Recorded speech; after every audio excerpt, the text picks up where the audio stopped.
Hello, everyone. Hi. Sorry for 2 minutes of being late. Well, it's actually 1 hour and 2 minutes, but we rescheduled. Okay. Yeah, it's my fault. I went surfing and I couldn't make it back on time. The weather is terrible, so that's why Žiga went out surfing. Yeah. So anyway, for those of you joining us for the first time, I'm Bojan, this is Žiga, And I'm Žiga, and together we are mixanalog.com. half of mixanalog.com. About one half, yeah. Um, And what is Mixanalog? and Mixanalog is a web platform Oh, or right. a cloud service that lets you use analog gear that's automated online that you can control and listen to the result in real time and bounce the results and use them for making music. Cool. So if I want to make my track sound great with analog gear, I can go to mixanalog.com, upload my files, reserve a session, twiddle the knobs in real time, and then I get my results down. Yep. That sounds great. So that's what we do. Yeah. Anyway, the way this thing works is we go online every 2 weeks and we talk about what's new with the project, and we ask you guys for feedback and questions and stuff like that.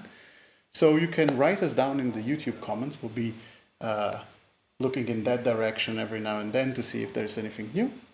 And if so, we'll respond to any questions. We'll try to answer as thoroughly and as best as possible. So yeah, any comments or suggestions or questions, feel free to just write them down in the chat and we'll try to get back to you as soon as possible.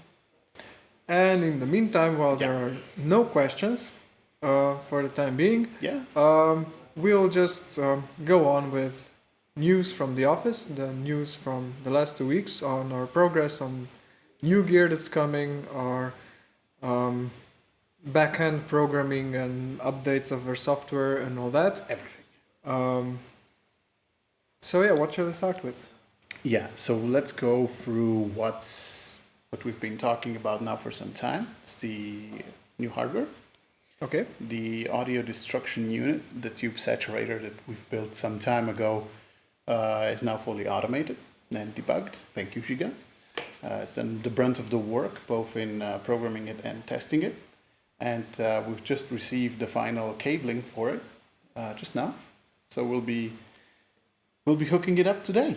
Yeah, when the webinar ends, I'll be soldering the new cables because we completely ran out of XLR cables to connect it to a router. So yeah, when this is done, I'll go solder some cables. And then it will be on the test for a day or two. Hopefully everything checks out well and the graphics will work.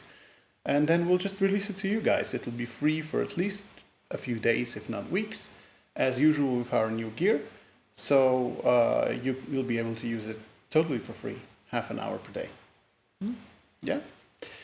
So it's a tube saturation unit based on the Red 47 tube preamp, the legendary preamp from the Beatles Revolution album, and additionally it has a additional pentode distortion stage in between the input and the output stages, and that one's can be switched to triode and I think 4 peaking filters. Yeah, it's triode, pentode wiring, and then 4 additional pentode modes with different low-cut filters for the distortion.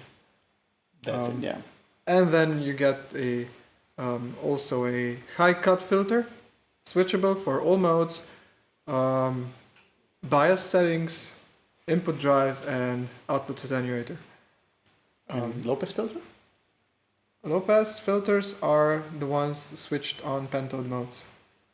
Oh, low pass. Yeah, Exactly. low. High cut or low pass. Yeah. Always mixing those up. Yeah, so hi everyone back. Bjorn, Tinderos, Felipe, hello. It's good to see you on our live webinar. If you have any questions, suggestions, or anything like that, just write them down. We'll try to get back, as soon as we see them. So, in the meantime, the ADU is going online today. for us at least in the office, so we can see if it works, and if it does work, then we can't wait to ship it to you guys. Yeah, it's awesome. It sounds really nice. I know I say that for practically every unit, but yeah, I really believe that. I think that's really an awesome unit, because first of all, I haven't heard anything like it. There are a few distortion boxes out there, but this one's special. I think the range is really incredible. Like what you can get out of it is like really subtle stuff, and then you can do the chainsaw stuff and everything in between. So I think our users will be delighted to take advantage of all of the possible sounds that we've built in. So I think actually we haven't discussed this yet internally, but I think that would actually be a good unit to make some presets for. Like, yeah, sure. I think that one would be cool to do next as a sort of a factory presets for it. And if you guys, when it will be released in a few days, and it'll be free, so, feel free to make presets. And, if you particularly like some of them or you think they're useful, just let us know and we'll copy those to the factory presets. So here's your chance to, to do a bit of history together with us. Actually, when I was driving back from the seaside, I was thinking about exactly this. That how cool it would be if I could make a couple of presets for kick drums and snare drums and master bass or guitar bass or whatever. So yeah, it's a cool idea. It was also very interesting. Like I think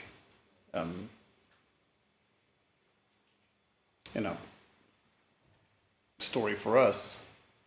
When I'm thinking kicks and snares and so on, I'm not thinking tube distortion first thing.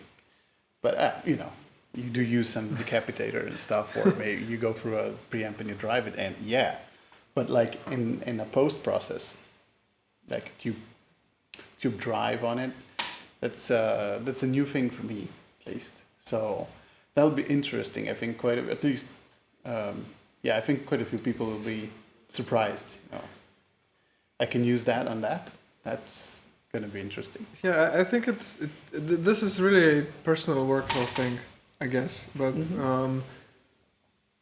especially on more heavy genres, I would say that distorting drum hits and blending it in parallel, I think it's the way to go. And don't forget the unit has the Carnhill transformers for input and output, so it adds just a little bit of this Neve style low end thump.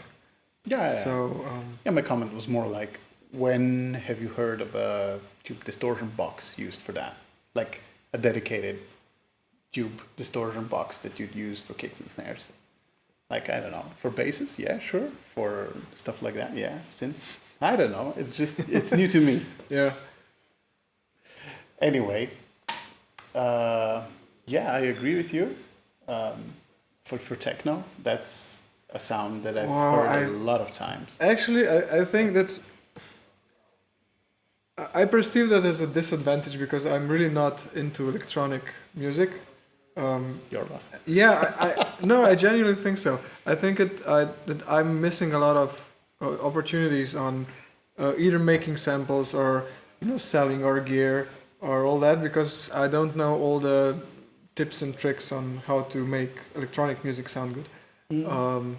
So yeah, if any one of you watching is a mixanalog user and is doing techno and can tip us on what works. Yeah, what works for you, please do so, because we're all ears. Yeah. So anyway, that's maybe it about the ADU. I don't think so. To say? No. You have more to say? Of course, we made samples. Oh, right. Yeah, that's true. Yeah. So we don't have the link prepared. Maybe we can drop it in the comments later. Yeah. But I can do that right now. All right. So yeah, when I was testing and debugging the unit or the firmware control, of course I have to make some samples, and they are available on our SoundCloud, and I think Bojan just pasted the link for it. Yeah, it's on Facebook, but there's a link to SoundCloud from that. Yeah, so the samples are only wet signal. So the wet-dry control is not hooked up because we are using an analog card to do that. And for testing purposes, I was not using the mid-side and parallel processing card. So the samples are just raw distortion. Yeah. So keep in mind that you can blend that signal in with the dry signal and get the desired amount of distortion into your track without losing the highs and the lows and all the definition. So what you do is you download both tracks, the dry and the wet version. I think both are available on SoundCloud. Yep. And then you blend them to taste, and then you can see, or you can hear what kind of sounds you could get in mixanalog. Because on mixanalog, the ADU is not only direct, but is also with the mixing dry wet functionality. So you can in mixanalog you'll be able to do that with a knob, like on the Precision VCA and so on. Yeah, and the Fairchild also has. And the Fairchild, yeah. This add-on card, it's the little metal buttons in the top right. In the top right in the toolbar of the interface of the mentioned compressors. Mm-hmm. So, and with the samples, I think we're done with the ADU. Yeah. So it's coming very, very soon, few days tops, and we're wiring it today. Hopefully it passes all of the testing on real mixanalog, and then we'll just open it up to you guys. And then it will be available for free, but you can already try the demos and get a bit of an idea of what you could use it for. Okay, so I think that's it about the ADU then. Moving on, we've been hard at work on crushing bugs. Recently we've seen quite a lot of, let's say, problems with hardware. I think now that the summer season has ended, the different setup of the AC conditioning in the room is a bit of a problem. The temperatures have risen in the room, and I think, it's analog boxes, of course, so sometimes, some things are more problematic than they used to be during the summer, because then we had two ACs in there. Unfortunately, that's not under our control, so we can't really influence that, aside from complaining, which we did, so a lot. But that's all what we can do. So aside from that, we've been looking into ways how to make everything more stable from our end. So done quite a lot of improvements on the drivers and communication with the devices. So done a huge step now this week and previous week on that. So I'm really happy with the results now. We've got quite a lot more stability. And also, we're making a public status page for all of our devices. So I've just done this 15 minutes ago, or something like that. If you switch to that. So this is available on a URL. I'll post that also on Facebook and stuff. But if it's green, then the device is online and available, and if it's red, it's not. The idea here is that we will get an email notification or something like that when the device goes offline, so then we can go in and check without having to wait for you guys to find out, so that the system is more proactive. Right now the red ones are actually fake. This is just for testing, but so right now it's actually all green, but we of course have to test if it actually does report a missing device and so on. So in addition to that, we're also looking at the average time that the device needs to respond, and if that's going up for some reason, then maybe there's something wrong with the firmware. Actually, there's also analytics and statistics. Yeah, there's nice. Actually, if you refresh it right now, you have the old version, but if you refresh this right now, then you'll get two tables. Whoa. And the one below, shows the requests per second, per parameter, per device, but we're actually going to collate that per device. The idea is that you can see what's under attack right now. So right now everything is flat because I haven't put all of the data in, but it works in real time, so that this actually refreshes itself every. I think you have it in the top right corner.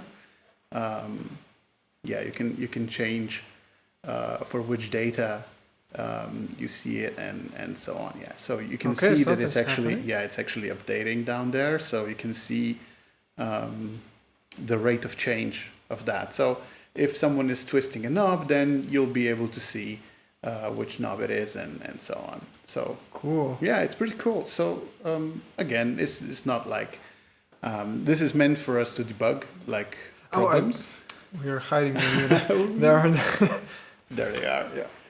Yeah. So this is a debugging tool for us, but also a status tool for you guys, so that you can have a look if you're into this tech nerdy stuff. Then you can have a little bit of a look of how things are working behind the scenes, and how stable stuff is, and so on. So this is available publicly. Yeah, this is available publicly, and we intend to keep it that way. So I think more and more info. So I hope the link is visible on the stream. The resolution is kind of. If nothing else, I'll just post it on cool. The YouTube comments as well, so it won't change. All right. Yeah. So but first we needed to get the data, and then we needed to bring it somewhere in real time. So this now works. There's kind of an early demo, but there's a lot more that we can do with this, so that we have a good insight into what devices are starting to become problematic. Maybe they're becoming sluggish, maybe they are powering off, maybe they're power cycling, like turning off to prevent overheat or something, and then powering back up. So if anything of that nature happens, then we have the entire history of that here. Then we can take a look at the logs at that specific time and so on, so that hopefully, any other sort of issues that impact the amount of time that we are available and serving our users, if there's any problems with that, we can identify them faster and correct them.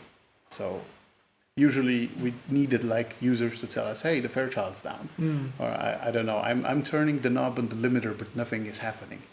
And okay, if one of us was alive and not sleeping and could take a look and hear in the office, then we could do something about it. But unfortunately, if we weren't, then tough luck. And we couldn't take a look at what was wrong. But now we have all of this data, so at least we can take a look. And also, I don't know where the box is, but yeah, we've got. I'll get it. You'll get it, yeah.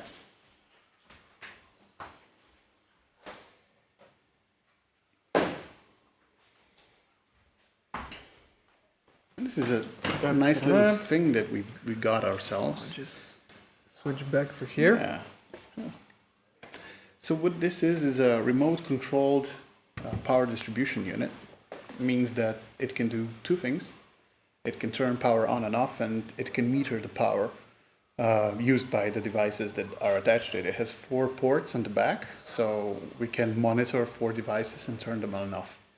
So the biggest problems like tape machines and the Fairchild that are either sometimes getting overloaded, they may blow a fuse, or they may get stuck mechanically. We can restart them when we add this box to our setup. So we're not only getting more data to have more information on what's going wrong, we'll also now have the ability to change things remotely. So when we're not in the office, we can do something about it. Yeah, we can power cycle selected devices from anywhere practically. Yeah, that's the idea. So hopefully that'll make mixanalog even more stable, and there will be less times when there's something wrong with some of the devices, or something isn't working and so on. So hopefully it will be better this way. Have a visitor. And one thing that Bojan didn't mention before is the fact that I think we have a question. What level should we go for the ADU for light saturation on a mixdown? Do we know yet? Actually, the output level from the DA converter is not as critical as the settings on the device.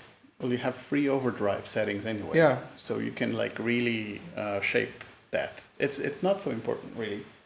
Yeah, the main two controls that decide the amount of overdrive that you get by the unit are the 3-position overdrive switch. Maybe just give me a minute and I will try to open the interface. I think I have it right here. Okay. So let's switch back. Okay. Maybe Make this a bit make it smaller. All right. So as we can see, there is a drive knob that is continuously variable, and there is an overdrive switch that has 3 positions. So 1 and 2, and the overdrive, which is 0 or whatever.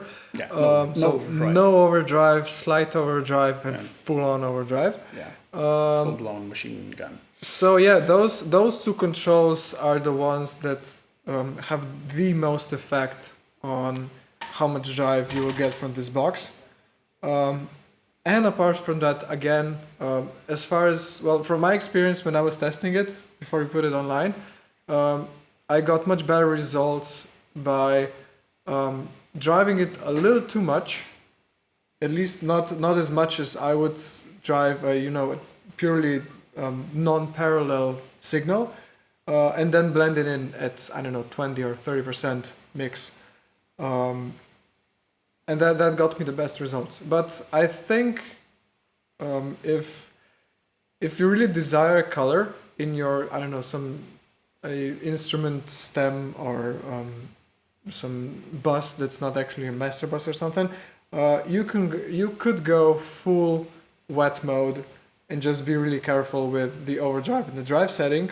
But for the mastering application, I would say that the best practice would be to go in parallel and adjust the drive and the overdrive and the parallel blend. I think the input transformer is before the OD circuit, right? So you can also get some effect from the input transformer that is based on the level, but not in the OD. I mean, it shouldn't be as pronounced as the distortion from the distortion circuit, but to be honest, it will have an effect. It will, but the input transformer is passively padded on the primary side. Yeah. So the signal going into the input transformer is lower in any case, because the first gain stage of this box has immense.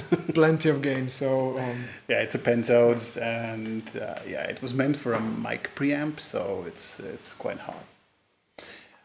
All right, so I don't see any more questions right now, so I think we should continue with what's new.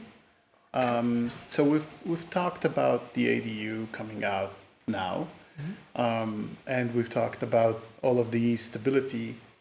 Okay, there's another ADU question actually, right. The LPF. So let's just move back to the UI. The low pass filter is only one single first order low pass filter. Yeah. I don't know the frequency by heart. I'd say about 10K-ish. No, I think it's much lower.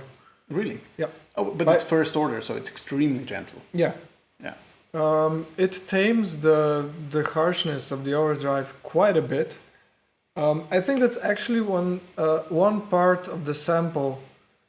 I don't know if it's the first batch or the second batch, because I've done 2 songs, and each song has 4 different settings of ADU. The demos on the SoundCloud samples, and one of them has the low pass filter engaged, and you can have a listen there.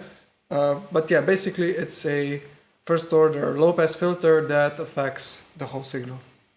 Yeah, so I think what we can do is we can plot it at some point and add that to the blog post when we ship the unit, so that people will have some sort of idea of what sort of filter it is. How many dBs where it cuts. Yeah, I think that actually might be more challenging than it sounds, because to really get it to work, you might have to be really careful with the overdrive and drive settings and everything, because the plot. I didn't mean to measure it. I meant to calculate it. Oh yeah, that would be much We could easier. totally do that, and it will be super accurate. Yeah, Math. I feel stupid right now. Real engineers use math. Yeah. I'll let you guess what Žiga is. Okay. Joke aside. Yeah. Thank you for the wonderful question. Just ask away at any point. It's totally fine for us to jump around topics, so no need to hold back. Whatever you guys want to know, even if it's about a unit we've already shipped or our plans for the future, whatever, just ask away. It's fine. So where did you want to go?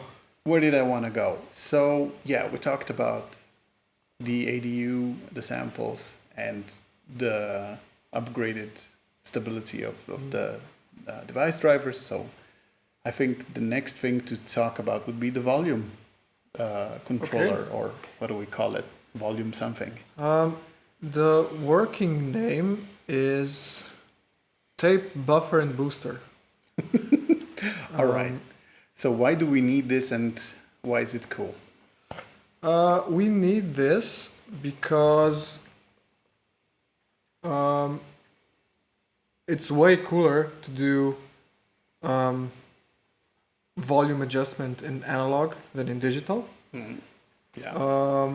And it's way more handy to operate all the system at one single reference level and still allow users to either be at calibrated levels or just drive the shit out of tape machines. So and generally, make it all possible. this is an add-on for a tape machine that makes it more useful on mixanalog, because you have a gain stage in front of it and at the back of it, right? Yeah. So you can drive the input hard with this circuit, or you could, really not put a lot of level into that, like really attenuate the input, get a really linear signal in, but boost it, and maybe even clip the converters. Yeah.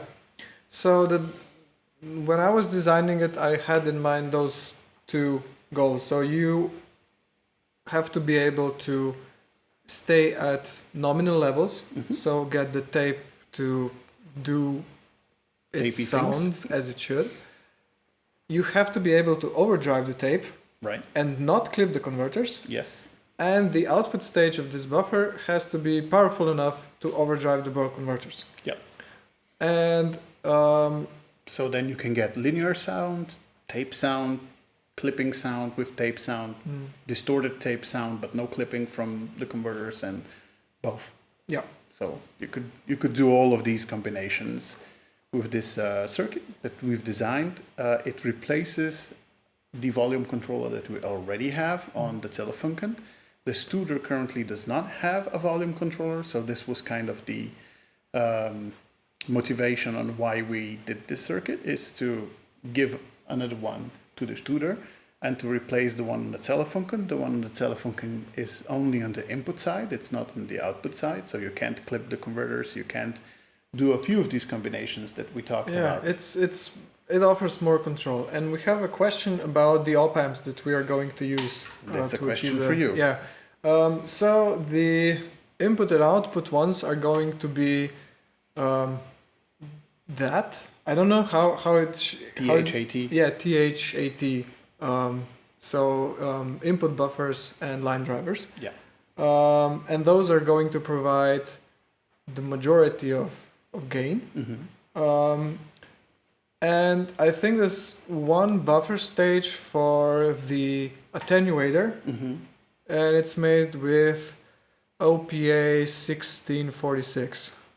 Okay. Yeah, so it's a quite a recent fat one, input OPA from Texas Instruments. Sounds good. Yeah, all those are, at least to my knowledge, very good chips. So with high slew rate, high linearity, Yeah, the idea is to be invisible. Yeah.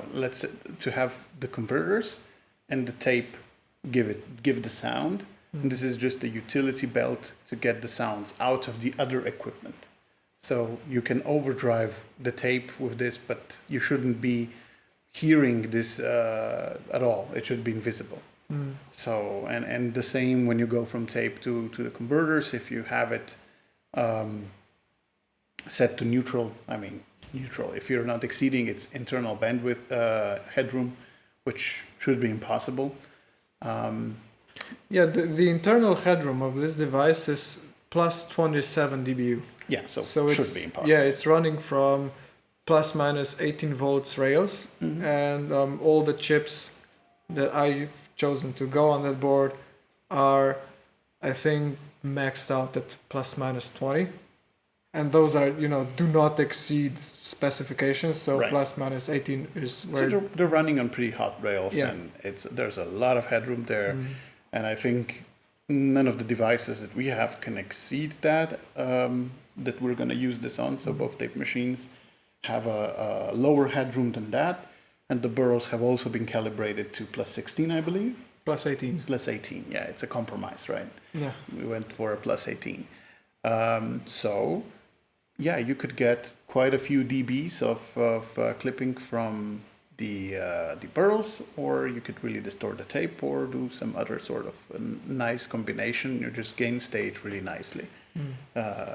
Working really gently with both, but still getting some sound from both of the stages in the setup. So that said, it's been already shipped to the print shop. So the PCBs for this are being the circuit boards are being printed now. They should be with us, I think, in a few days. So I think next week we can start some assembly. We've got a very big box of components already here, waiting to be used, so that we can populate this and start testing. It will be really nice to leave the old volume controller behind. Yeah. It was one of the first units we did, and while we're still, quite proud of what it did at the time, it's old now, and we are having a hard time to make it perform as well as the stuff we've done recently. So it's time for an upgrade. Actually, I think what started us down this path was a complaint from high-profile user, yeah, pretty high-profile mastering engineer who's working at higher sampling rate frequencies and noticed that we have there's a whine in the... Yeah, there was a slight... Looked like a power supply ringing at 20K at minus 75 dB or something like that, but people do pay attention to phenomena like that. Mixanalog is performance. Yeah. It's analog gear, but it's high performance stuff. I mean, if you care about sound, that should be kind of your motivation to get here. So we also want to give you guys the ability to do that. So if you want really high performance sound, then come to the right place, and we'll do things like this. We'll just replace stuff that doesn't perform up to spec. We'll go back and say, okay, so if this needs replacing, then we'll replace it with better components, with more headroom, with a cleaner power supply, with more isolation, whatever it takes, we'll do it. So how in the comparison between the VCA comp and the Acoustica Sand 3? Did we do it at any point? I don't think we did. We don't have Sand 3 here, I think. But it might be amongst the samples when we were doing the shootout. But I don't think so. I think Sand 3 is very recent, isn't it? It's. I have no idea. I can't say I'm 100%. I'll just take a quick look. Files. Where are they?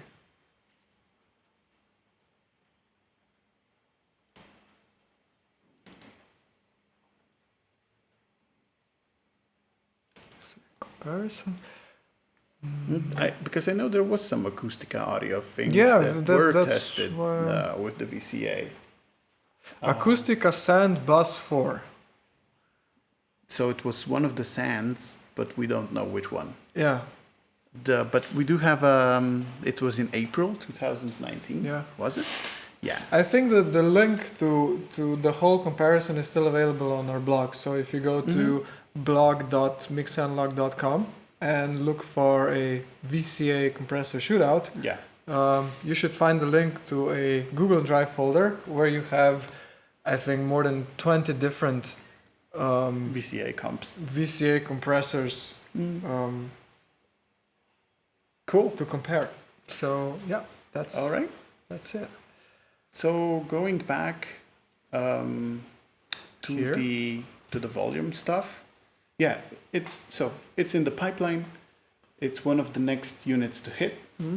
Is going to be the volume controller on both of the tape machines. We want to give you guys more control over the gain staging of the tape machines, not just the front end, also the back end, going back into the ADs. And we want to give you more headroom and More control. more knobs to twist. We all like that. Yeah. So with that in mind, I think the next thing that we should talk about, I don't think we have the image handy, the IO unit rework stuff. No, I don't have it. Okay. So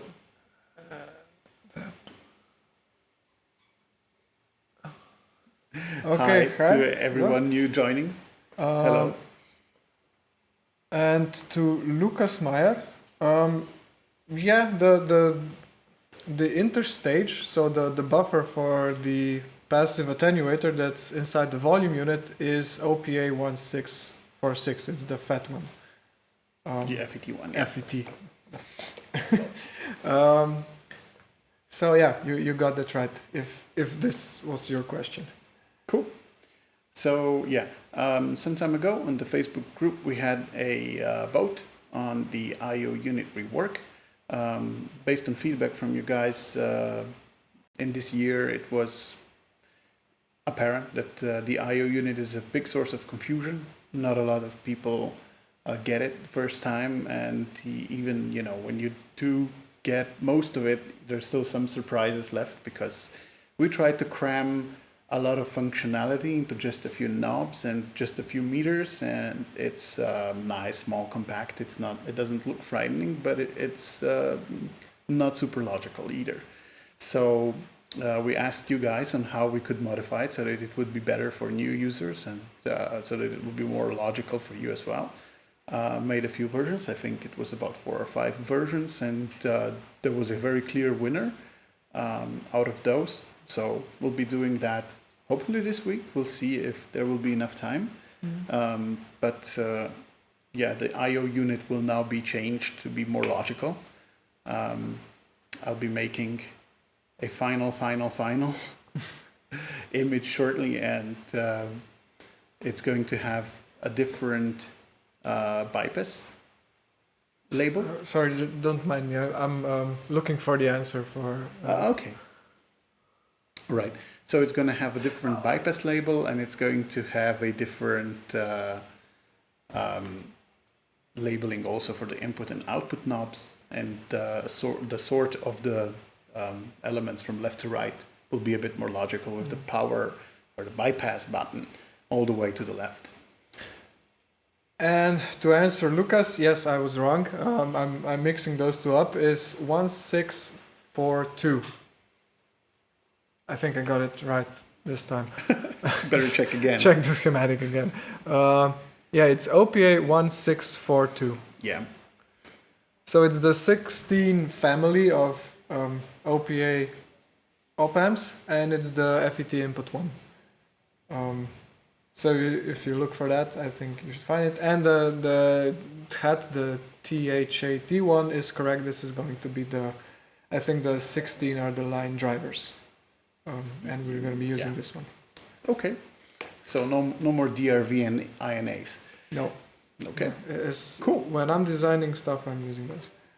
Because we have a lot of networking equipment in close vicinity of the devices that we're using.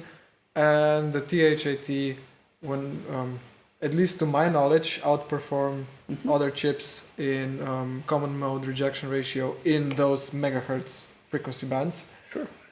So And that's why I chose them. That's very true. We have a lot of networking equipment, and also this box that we're going to use for controlling the power to the units is also networked. So almost everything is networked. That's a cool feature request. Thanks, Bjorn. Will Yes. our building function come in the future to the I/O? Yeah. Is it? Yes, definitely. So, sorry for not bringing it up before, but yeah. So one of the mock-ups of the I/O unit had a input-output link, so that you have a quasi Drive or So that you have That's a quasi equal loudness monitoring path. Sounds like a great idea. We want to do it. So, but we're going to do it after the first rework. So now we're just going to update the labels, get the knobs and the power knob and so on in the right position. Fix that. Next thing, then we can talk about the more advanced functions, of which link is definitely one that's planned.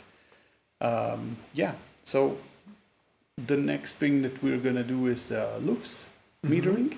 So we've done some mock-ups here and some brainstorming in the office on how to do loops. And also thank you for the guys on Discord, on our Discord server, pitching in with their ideas and their mock-ups.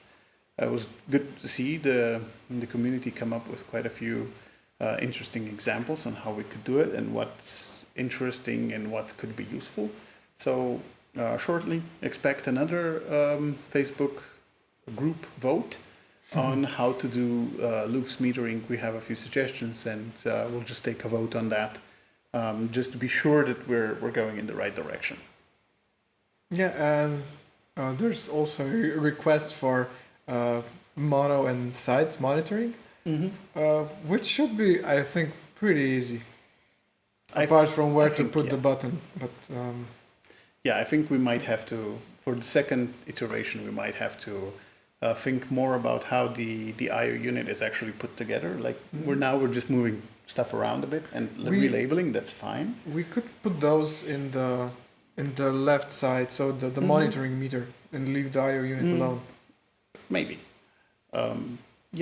could do, because the I/O unit is meant as it's meant to be as a input-output controller to the analog chain, not a monitoring controller, but the lower knob that is actually monitoring. Yeah. So I think we need to think about that and maybe split that functionality completely away and just have the I/O unit to I/O and metering, and have a dedicated, like a monitoring controller area somewhere that's, for mono check, for sides check, for metering of what you are hearing on the monitors and so on. I think that might have to happen at some point. Well, but if you guys have a concrete suggestion on that, or even just some pipe ideas, just throw them our way. We'll entertain any and all of them. Yeah. All right. So I think we covered loops metering and I/O unit changes. I think that's the next thing to talk about is hardware again. So maybe we end with something really sweet as well. It's the G24. Yep, it entered automation development. Yeah, so the Gyro G24 passive-aggressive optical compressor, which is actually a passive design, meaning that the audio only passes through passive components like transformers and stuff. Amazing. Which is amazing. All of the active circuitry is only in the side chain and never touches the audio. It's just amazing. And Jakob is a dear friend and a very talented designer. He could cook up these weird ideas. And the good thing about the G24 is that even though it's such a wildly new and weird take on how to do compression, I've heard from several mastering engineers that it's their go-to mastering compressor these days. So I'm hopeful that once we put it online, you guys will like it. It's now, as Žiga says, entered the automation development stage. We are, I think, already at the point where we are buying components for it, so it will be, a few weeks. Yeah, We'll I think this have some one could progress. happen rather fast. Mm-hmm. Yeah, because a lot of the prep already went in the previous months. So we were working on it, but really low key, like in the background. We tried to figure out how to control it. It's definitely a bit different than other things we do because it's passive, and we want to be really careful about how we approach that, so that we don't impede on any of the sound that Jakob has been so careful to design around. So if that's his design constraints, we have to be passive as well, and I think that's cool.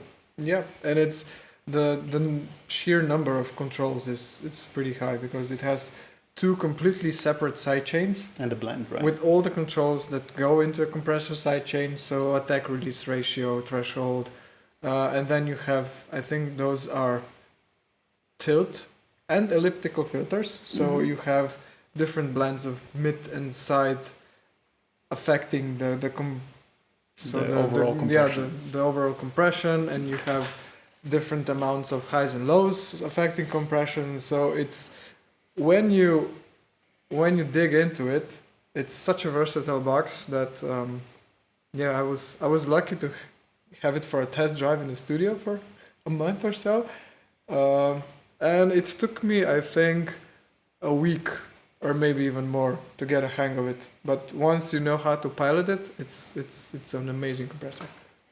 Well, yeah. So I guess designing the tutorial for that will be quite a challenge. Yeah, but it will be fun. We'll try to do the best, and maybe we can even convince Jakob to come up with some presets of his own, or maybe some insights, some comments into... Or maybe Emil. Or Emil, yeah. Yeah. Oh, that's fun times ahead. Yeah. Yeah, the G24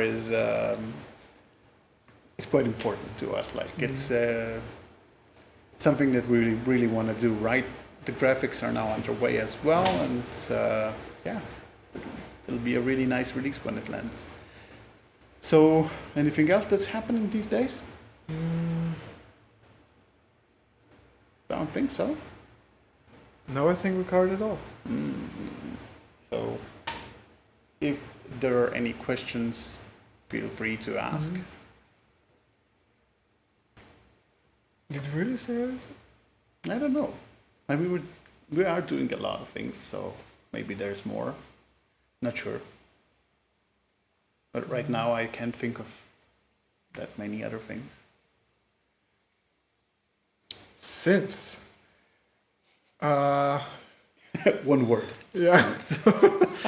That's a good question. We'll see. The thing is with synths, there's playasynth.com, and it's I'm not sure what's happening there. If Yona doesn't want to do that anymore, then we'll pick it up. Yeah, it was on our minds, or it is on our minds for quite some time now. But unfortunately, being 4 people on team. Since right now, right now no, but in the future, I'm saying just if nobody else is going to pick it up, we will. That said, Lucas has an interesting question regarding the mono and so going dual mono. You can do that, I think, by just unlinking the controls. So you've got 2 linking controls on the Fairchild, for example. You've got controls link and a sidechain link. If you unlink both, then you have a dual mono compressor, essentially. So you can control each of the left and right channel independently. So whether or not that's mid-side or something else that you've put in, like maybe you've put in a bass guitar and a vocal, each on their own channel, that's perfectly fine. I was just thinking about the controls, if all of them are separate, and yes, they are. On the Fairchild and on the VCA, when you enter dual mono mode, the 2 side chains are completely separate. So you can use it as a dual mono compressor for 2 different sources, and it's going to do the job.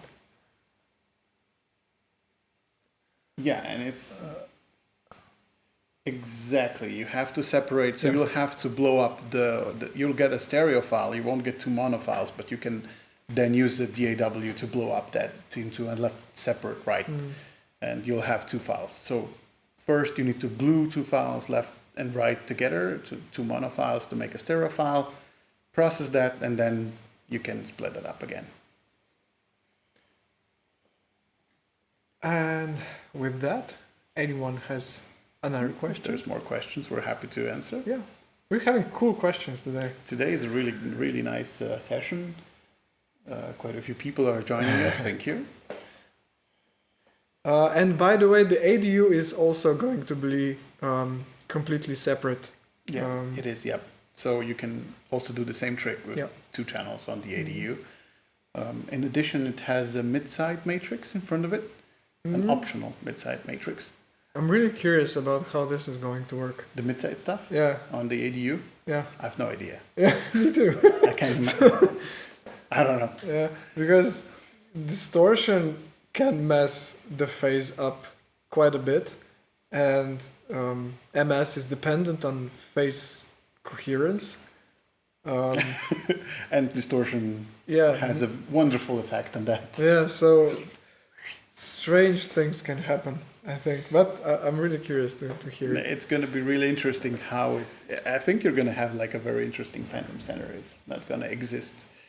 I think that would be my bet. Is like things will either collapse or expand. Bloom, In yeah. Exactly. In some weird and uncontrollable. I don't know. Yeah. You guys tell us what you come up with. Yeah, and I think we mentioned this pretty early in the webinar, so you might have missed it, Jungler Ross. And the ADU is going to be online in a couple of days.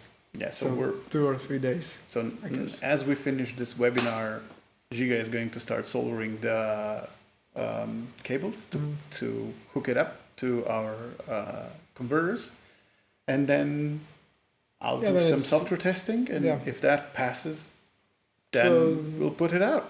It's GUI debugging, control debugging. Yeah, so that usually takes a day or two. Yeah, and then it's off in the wild.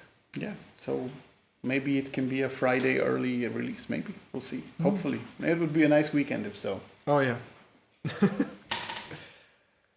Okay. Anyone else? Just feel free to ask.